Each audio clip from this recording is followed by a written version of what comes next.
Hello everyone, welcome to another Rick's Picks. Today I'm going to be doing my review of the Marvel Legends series set, Brood, Wolverine, and Lilandra.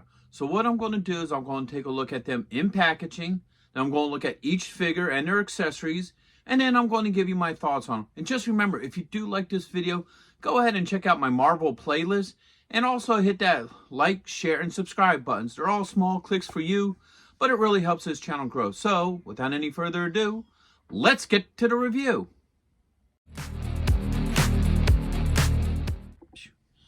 Alright, so here they are in packaging. I do like the packaging for this. So you got Wolverine here, Marvel Legends series.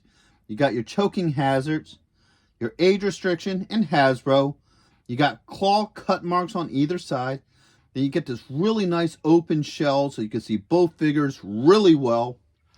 Okay, spinning around here. You got a picture of Wolverine as the Brood. 50 years of, I guess, X-Men. Alright, spinning around this way. You have a little, story about them. Wolverine, Lilandra. And you got this nice cover art here. And then you have this art here. Letting you know who did the art. A little bit illegal. Your 50 years.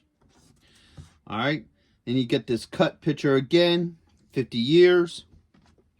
Up top, you got Wolverine, Lilandra, 50 years. And then underneath, you got your legal. Now, I find this set really interesting because of the factor, this particular style Wolverine and this Lilandra weren't really ever together, okay?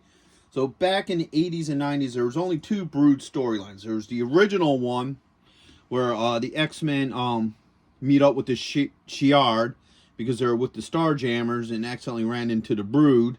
And even then he got possessed. And then there's a second time when the Brood came to Earth and the X-Men had to deal with the Brood on Earth. So this is actually more the style of when they were on Earth. And, she is obviously from when they were up in space with the Starjammers. So, still, it's a neat set. I like the whole look to it. So, I'm really excited to open this up and see what these guys are about. So, let's do it.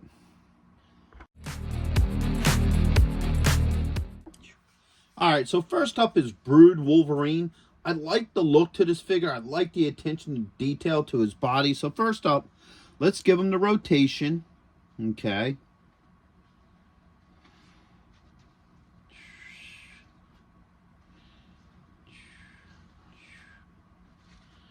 Alright.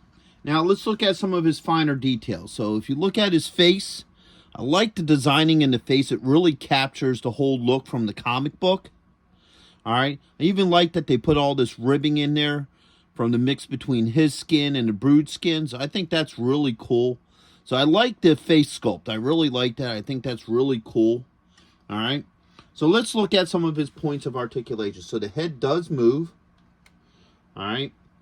It has a shoulder joint, bicep swivel, and he also has an elbow joint. This elbow joint's a little loose.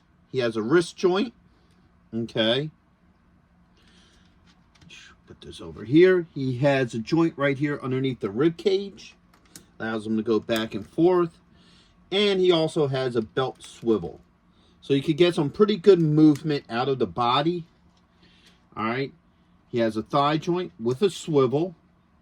Alright. He has a knee joint. And he does have an ankle joint. Alright. Put him back into place. The only accessories he comes with is hands without the claws out. So you got this hand here. Alright. And this hand here. I think they went a little chintzy on the paint on this, because you can see that it's silver, but it doesn't completely cover the exit ports here. It kind of looks like it was just quickly painted on and then, onward. So I think they could have did a little bit better with that. But as far as the claws themselves go, they look fine for what they are. So let's swap one of these hands out. Alright. So I swapped the hand out. No issues. Matter of fact, seeing how they're not that bad. Boom. All right, now you have both hands, no claws. So overall, he's a really good looking figure. I like what they did with him. The detail is really nice, so I'm okay with this particular figure. One other thing about this figure is his jaw does move as well. All right, so you can have it in a closed position or an open position. So that's pretty cool. I really like that as well.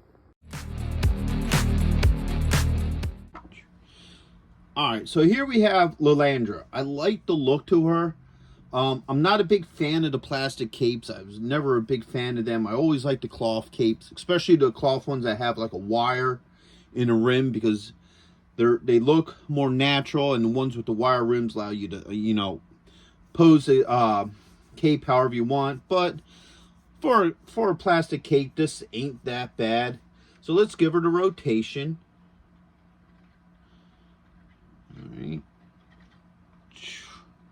And now one thing about this figure, and I notice that this is usually a common problem with the Hasbro figures, is the female figures, their holes in the bottom of their feet are usually very small, so you can't fit a peg stand in them.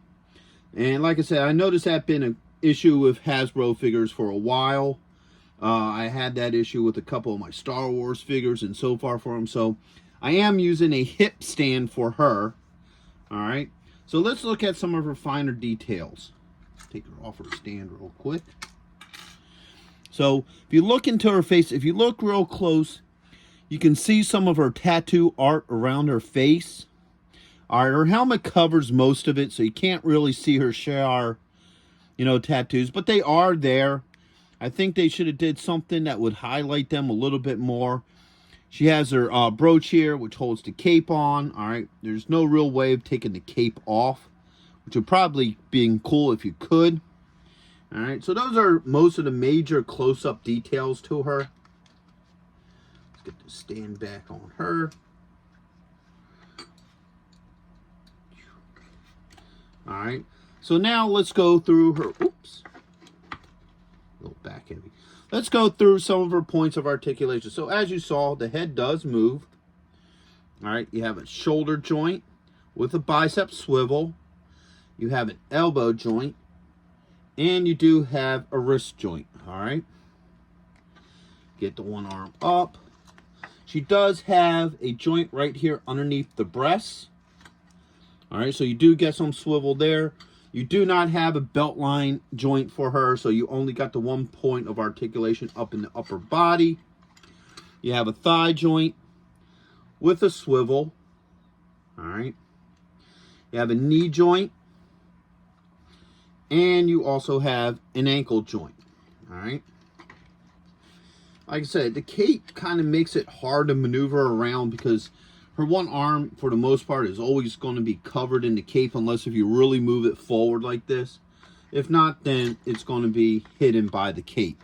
Once again, that's why I usually like cloth capes. They're a lot more flexible and you could do more with them. So she comes with her trident. All right.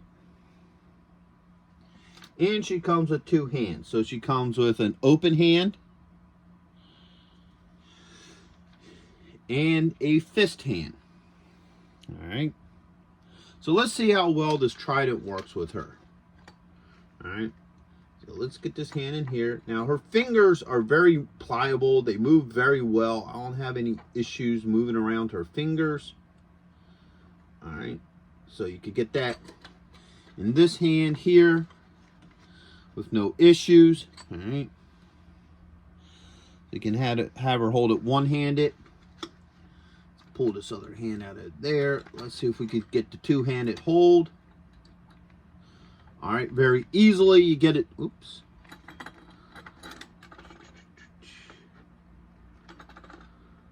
There we go. All right. So you can get, let me move this stand out of the way. So you can get both hands on the trident without any issues. You could even slide it up. So you could get a really good pose with her and her trident. No issues with the trident. She's actually standing pretty well without the stand, so that's pretty good as well. So let's take this out. Let's try these other hands. All right, that came off pretty easily. Open hand goes in pretty well. And then this hand. All right, so both hands switch out really well. I don't have any issues with any of her hands. So for the most part, I think she's a pretty decent figure. I would have liked to have at least maybe seen like a belt line point of articulation. I think it would have been cool if her helmet was removable too. I would have liked to have seen that. So overall, she's a decent looking figure. All right, so when I can with comic book figures, if they're designed off of a particular storyline, and I do have the storyline available, I do want to show you guys the storylines, like the actual comics that they come from, because, you know, I always think that's neat. So what it was the original 2 Brood storylines are what these figures are based off. So this is the first storyline, and this is the second storyline. This is the one where they're in space with the Starjammers, and they meet up with the Shi'ar Empire, and then they accidentally encounter the Brood. So this one, I believe this is 1, 2, 3, 4, 5 issues. All right. So this is a really cool storyline. Both of these storylines are really good. If you're an X-Men fan, I would highly recommend these storylines. So this is the first book. And we're getting a lot of shine off of the light. Okay. So there's that one. And you got the second book. Got the third book. And I think this one's worth money because you have Carol Danvers here. This is Carol Danvers. I think it's before she becomes Miss Marvel. I think she's known as Nova here, if I remember right. I haven't read these in a minute, so if I'm right at that, let me know in the comments. If I'm wrong, you know, let me know as well. All right. And you have this one. Okay. All right.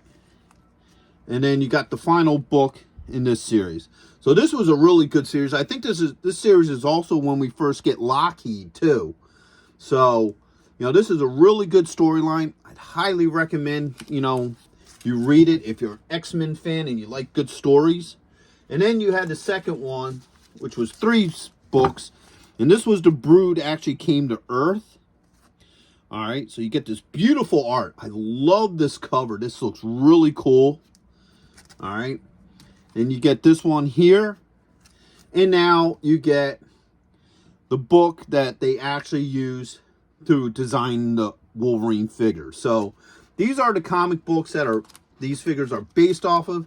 I figure I'd share them real quick, you know, just to give you a little bit of insight and history to what these figures are actually designed off of. Alright, so overall, I do like this set. They're a good looking set. I feel like most of the attention was put onto the Wolverine figure. I think he has a lot better points of articulation and also sculpting. Like, they did put a lot of work into him. She has some pretty good sculpting. She lacks in a way with some of the articulation. Like, she doesn't have like this style chest articulation, and she don't have a belt line. And I would have liked to have seen her have, you know, a cloth cape opposed to a plastic cape. Now, one thing I forgot to mention is that her arm gauntlets do come off. So when you swap out the hands, if you decide that you don't want her to have the gauntlets, you could do that as well. But overall, they're good-looking characters. She actually stands pretty well without a stand, so that's pretty good. I don't know how long she can hold that pose, but, you know, she can stand without it, so that's a good thing. The joints are pretty solid. I didn't have any issues with the joints. A few of them were a little tight, but nothing to really worry about. None of the joints were so loose that they would wobble. The hand exchanges were pretty good. They pop on and off pretty easily. I was disappointed with the paint job on his closed fist hands without the claws. I think they could have did a little bit better on the inserts. With her, yeah, it's mainly the cape, and I think I would have liked to have seen her helmet be removable. But other than that, I think they're pretty good characters. I think they would look really good with your other Marvel Legends figures. So with that being said, I hope you all did like this review. If you did, go ahead and hit that thumbs up, share, and subscribe. And also check out my Marvel playlist as well. So until the next one, late.